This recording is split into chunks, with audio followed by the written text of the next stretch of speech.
linear difference equations and generating functions. Linear difference equation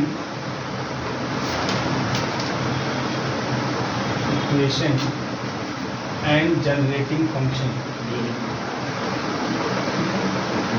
इसका जो मुख्य पार्ट है वो आपका लीनियर डिफरेंस इक्वेशन है. जनरेटिंग फंक्शन बहुत विशेष नहीं है आपका, बस जान लेना है कि कब कम्प्लीमेंट्री निकालेंगे. हाँ, ठीक है. लीनियर डिफरेंस इक्वेशन एंड लगा लियो पहले से ही, ठीक है. And generating function. अब देखिए इसमें भी सब कुछ बातें जैसे आप लोग पढ़े हैं, कैलकुलस में पढ़े थे आप लोग. लीनियर डिफरेंशियल इक्वेशन है ना, वहाँ डिफरेंशियल इक्वेशन है, यहाँ पे क्या होगा डिफरेंस इक्वेशन. ठीक है. तो अब यहाँ पे लीनियर डिफरेंस इक्वेशन अब ठीक उसी तरीके से जैसे कैलकुलस में आपने पढ़ा लीनियर डिफरेंशियल इक्वेशन, वहाँ पर भी हम लोग क्या निकालते थे कम्प्लीमेंट्री फंक्शन है ना. ऑक्सिलरी इक्वेशन की हेल्प से ऑक्सिलरी इक्वेशन कम्प्लीमेंट्री फंक्शन है ना. और फिर पर्टिकुलर इंटीग्रल अगर मान लीजिए होमोजीनियस नहीं है तो पर्टिकुलर इंटीग्रल निकालते थे और फिर CF में PI जोड़ते थे. सेम प्रोसीजर यहाँ पर भी आपका चलेगा. ठीक है. और बहुत इजी क्वेश्चन आते हैं और एक क्वेश्चन तो पहले आपका ऐसे ही बन जाएगा कि आपको डिफरेंस इक्वेशन दे देगा, उसका आर्डर पूछ लेगा. पहला क्वेश्चन जो MCQ बनेगा और जो देखते ही बता देंगे आप लोग कितना उसका आर्डर होगा. ठीक है. और फिर उसके बाद फिर सोल्यूशन पे आते हैं. सोल्यूशन बहुत ईजी है. सबसे पहले हेडिंग करिए आप, 1 by 1 चलते हैं. हेडिंग करिए linear difference equation. Linear difference equation. Linear difference equation. ठीक है. Difference equation, a difference equation is said to be linear. A difference equation is said to be linear if it can be expressed in the form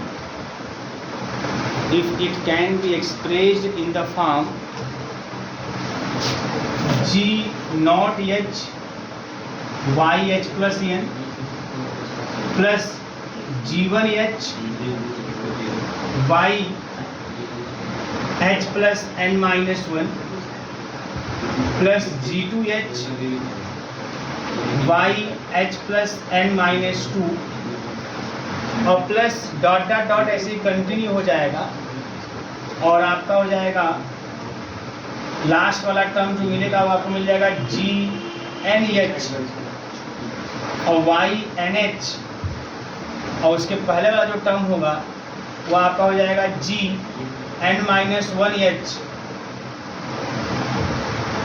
और यह YN+1H. ठीक है.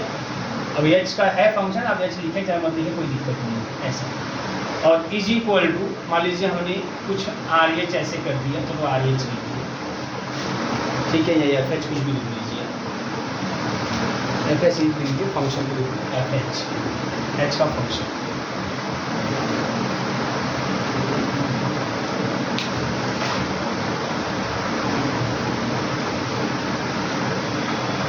ठीक है. is called the linear differential equation. linear differential equation is called the linear differential equation. अब इसी में अगर मान लीजिए जो G0H G1H G2H जो H का फंक्शन है ना, इफ G0H G1H G2H अगर ये जो आपके H के फंक्शन है आपको दिखाई दे रहे हैं और GNH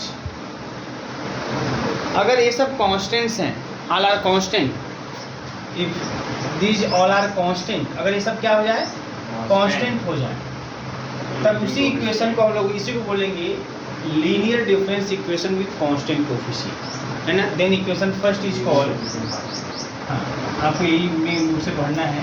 then equation first is called linear difference equation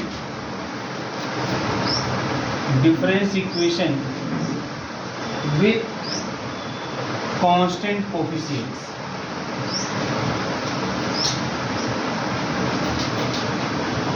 ठीक है. with constant coefficient ये इस तरीके से linear difference equation with constant coefficient. ये कहानी होगी यहाँ। जैसे फॉर एग्जांपल अगर मान लीजिए इसमें एग्जांपल आपको लेना हो linear difference equation with constant coefficient, ठीक है ना। तो मैंने बोला G0 या G1 या G2 ये सब कांस्टेंट कुछ भी लीजिए 2 3 4 1 ऐसा कुछ भी।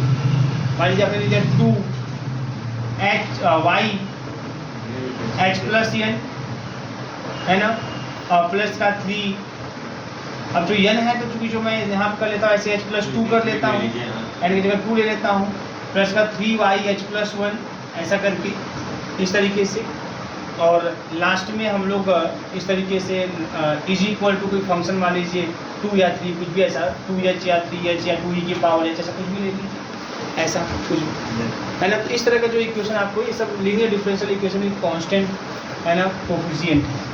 ऐसे ही आप y h प्लस 1 कर लें और प्लस का 5y h कर लें, ठीक है ना। इज इक्वल टू मान लीजिए आपने खाली 5 लिख दिया, कोई फर्क नहीं पड़ता।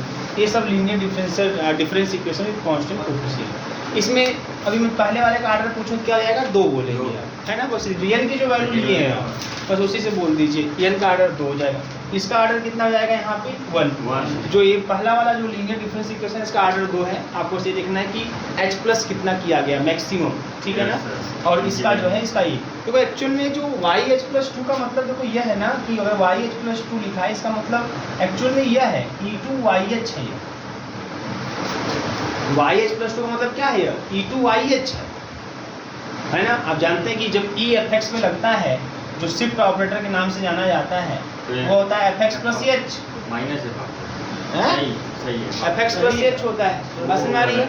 अगर यहाँ e2 fx हो जाए तो ये हो जाएगा fx प्लस 2h, है ना, वही कहानी। तो इसीलिए से जो y h प्लस 2 है उस y h प्लस 2 क्या लिख सकते हैं e2yh, है ना। ये जो e आपका होता है, जो डेल्टा होता है, जो नेबुला होता है, ये सब डिफरेंस ऑपरेटर होते हैं, फॉरवर्ड चाहे बैकवर्ड चाहे ई हो, ये सब डिफरेंस ऑपरेटर है ना। तो इस तरह से अच्छा अब ई को हम चाहें तो डेल्टा में कन्वर्ट कर सकते हैं, क्योंकि हम जानते हैं ई इक्वल टू क्या होता है 1 माइनस का delta, E equal to 1 minus का डेल्टा।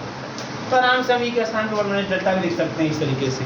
तो कहने का मतलब है ना, हाँ मतलब इस एक्चुअल में ई डेल्टा और जो आपका नेबुला टाइप जिसको नेबुला बोलते हैं, है ना, इसमें जो डेल्टा नेबुला एक्चुअल में यही दोनों डिफरेंस ऑपरेटर होते हैं। डिफरेंस मतलब क्यों, क्योंकि delta F X equal to F X plus H minus F X, difference की बात आप करते हो, है ना। तो ये डिफरेंस ऑपरेटर है और ई का उसका रिलेशन, इसलिए ई डिफरेंस ऑपरेटर में आप काउंट कर सकते हो। तो इस तरीके से वाई एच प्लस 2 को आप लिख सकते हैं e2yh लिख सकते हैं। तो मैक्सिमम जितना पावर इसका दिख रहा है 2, इसमें लिखोगे, इसको लिखोगे e2yh, इसको लिखोगे e1yh, तो इसमें मैक्सिमम ई का पावर 2 हो गया तो 2 इसका आर्डर हो जाएगा। तो आर्डर जैसे भी चाहो वैसे पहचान लो। और सिंपल तरीका यही कि एच में जितना प्लस किया गया है मैक्सिमम, है ना, वही उसका आर्डर हो जाएगा। जिसका आर्डर 2 इसका आर्डर 1 हो जाएगा, इस तरह से, है ना। इस तरीके से यही कहानी चलती है। तो आर्डर आपको पहचान में आना चाहिए। ये क्वेश्चन तो यहाँ से 100% बनता है ना, कि आर्डर क्या होगा डिफरेंस इक्वेशन का, निश्चित आएगा, ठीक है। इक्वल टू 1 प्लस है, अच्छा इक्वल टू 1 प्लस, अभी तो पता भी चल जाएगा। जैसे 1 प्लस डेल्टा ई है ना, तो E minus 1 equal to delta ना, यही इसका मतलब हो गया। इसका मतलब यहाँ पे एफ एक्स लगाएंगे, आप एफ एक्स लगाएंगे तो ई एफ एक्स मतलब एफ एक्स प्लस एच, हाँ ठीक है सही, F X plus H minus का एफ एक्स, ठीक। ई प्लस 1 होता है भाई, इक्वल टू 1 प्लस डेल्टा होता है, E minus 1 equal to delta. तो वो जो रिलेशन आप पढ़े होंगे, तो इस तरीके से काम करता है, ठीक है ना। तो यह होता है, यह डिफरेंस इक्वेशन हो गया, डिफरेंस इक्वेशन हो गया, linear difference equation constant coefficient हो गया, और कैसे उसका आर्डर बताते हैं ये हो गया। नेक्स्ट आगे बढ़ते हैं, ठीक है। चलिए देखिए अब यहाँ पे अब कुछ बातें मैं आपको लिखा देना चाहता हूँ, है ना, नोट भी करके लिखिएगा। मान लीजिए स्टेटमेंट वाइज कुछ आ जाए तो आप कैसे करेंगे, ठीक है। नोट में लिखिएगा। नंबर फर्स्ट, इफ y1 ऐसे लिखिएगा, ऊपर 1 ऐसे लिखिएगा, ऐसे अप्रोक्सीमेशन वाला कल लिखा रहे थे। If y1 and y2 are any two solutions of a linear homogeneous, अच्छा देखिए होमोजीनियस नहीं बताया आप लोगों को, जब बेटा होमोजीनियस हो जाएगा तो ये एफ एच की वैल्यू क्या हो जाएगी, 0 हो जाएगी, है ना। Homogeneous linear difference equation with constant coefficient की जब बात आती है तो तो एफ एच इक्वल टू क्या हो जाएगा, जीरो। बात समझ आ रही है बात। हाँ। जब ये होमोजीनियस होगा तो इधर जीरो हो जाएगा। होमोजीनियस वाले का सोल्यूशन जो उसका सी एफ होता है वही सोल्यूशन होता है ना। और जब होमोजीनियस नहीं होगा तो यहाँ कोई फंक्शन होगा, जब फंक्शन होगा तो उसके पर्टिकुलर इंटीग्रल निकालते हैं, ठीक है। तो होमोजीनियस समझ जाइएगा, F H equal to zero, उस इक्वेशन नंबर 1 में F H equal to zero. देखिए, if y1 and y2 are two solution of linear homogeneous difference equation, linear homogeneous difference equation, then अगर ऐसा है, देन लैम्डा 1 y1 और plus lambda 2 y2, then lambda 1 y1 और plus lambda 2 y2 is also a solution, is also a solution where lambda 1 and lambda 2 is also a solution where lambda 1 and lambda 2 where lambda 1 and lambda 2 are the arbitrary constant, मतलब कुछ भी हो सकता है, where lambda 1 and lambda 2 are the arbitrary constants, ठीक है, are the arbitrary constants, ठीक। तो मतलब ऐसे मान लीजिए y1 y2 दो सॉल्यूशन है तो 2y1 प्लस 3y2 है ना, या 3y1 प्लस 5y2, ऐसे मतलब कुछ भी लैम्डा 2 का स्थान ले लीजिए, वो अभी सोल्यूशन होगा। अगर y1 भी सोल्यूशन है, y2 भी सोल्यूशन है, तो y1 प्लस y2 भी सोल्यूशन होगा। अगर आप इस तरह से लीनियर इक्वेशन बना देंगे, है ना, लीनियर एक्सपांशन ऐसे दिखा देंगे, तो ये भी लीनियर कॉम्बिनेशन बना दीजिए, ये भी क्या होगा, उसका सोल्यूशन होगा।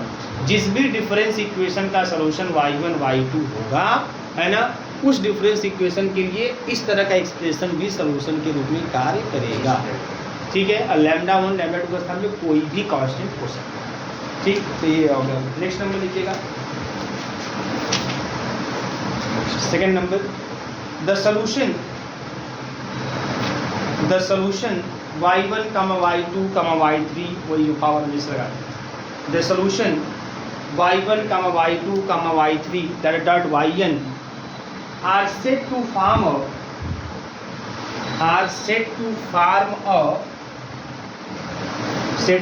a fundamental set of solution of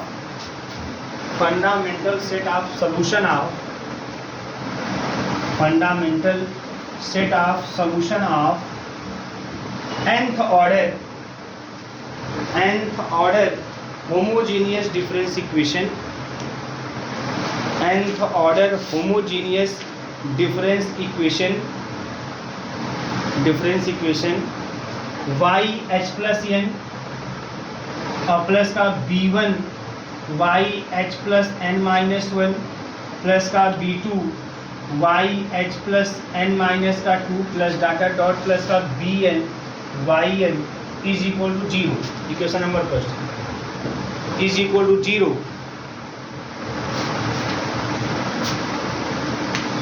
is equal to 0 if the nth order determinant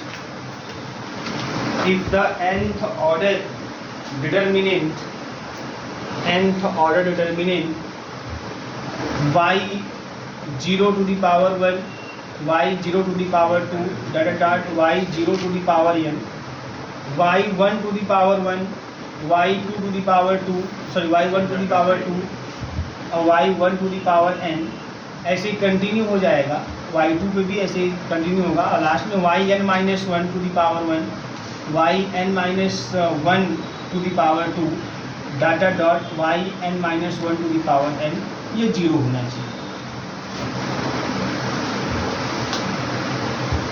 ये 0 होना चाहिए।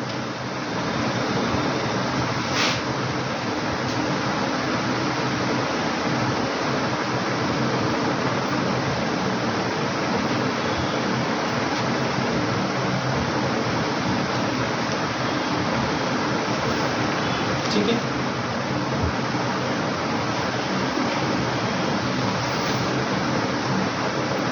चलिए अब हेडिंग करिए आप, general solution of the homogeneous difference equation, general solution of the homogeneous difference equation of order ये, general solution of the homogeneous difference equation, homogeneous difference equation of order n, homogeneous difference equation of order n। Order n का अगर homogeneous difference equation है, मतलब ये वाला equation, ये equation number first, इसका general solution क्या होगा? तो जनरल सोल्यूशन में क्या निकालेंगे हम लोग? इसका ऑक्सिलरी इक्वेशन है ना, ऑक्सिलरी इक्वेशन निकालेंगे। ऑक्सिलरी इक्वेशन निकाल के आप रूट निकालेंगे और उस रूट के हिसाब से आप कम्प्लीमेंट्री फंक्शन लिखेंगे और वही कम्प्लीमेंट्री फंक्शन का क्या होगा? सॉल्यूशन होगा। अब कैसे देखो लिखा जाएगा, है ना, जैसे बेटा यहाँ पे वाई एच प्लस एन है, वाई एच प्लस एन है तो M two the power n हो जाएगा। मतलब इस इक्वेशन का जो ऑक्सिलरी इक्वेशन लिखेंगे आप, जैसे ये डिफरेंस इक्वेशन है तो इसका ऑक्सिलरी इक्वेशन क्या लिखा जाएगा? m to the power n और प्लस का b1 m to the power n minus 1 plus b2 y to the power n minus 2, ऐसे ही कंटिन्यू हो जाएगा। और bn y sorry m to the power है ना, bn m to the power n equal to 0। एक minute रुक जाओ, n माइनस 1 ना, ये कुछ नहीं रहेगा, ये इक्वल टू 0 कांस्टेंट, ठीक है, क्योंकि घट रहा है लगातार, ठीक है। तो ये हो जाएगा ऑक्सिलरी इक्वेशन। इसी को हम लोग सॉल्व करेंगे तो हम लोग यही करते हैं। जैसे मान लीजिए अगर फॉर एग्जांपल अगर मान लीजिए हमारे पास ऐसा कुछ हो जाए, वाई एच प्लस 2 हो जाए और प्लस का 5 है ना, वाई एच प्लस 1 हो जाए और प्लस का 6 मान लीजिए वाई एच हो जाए और या माइनस का 6 वाई एच हो जाए इक्वल टू 0 हो जाए। तो इसका जब ऑक्सिलरी इक्वेशन आपको लिखना होगा तब कैसे लिखोगे? आप लिखोगे m² प्लस का 5m माइनस का 6 इक्वल टू 0।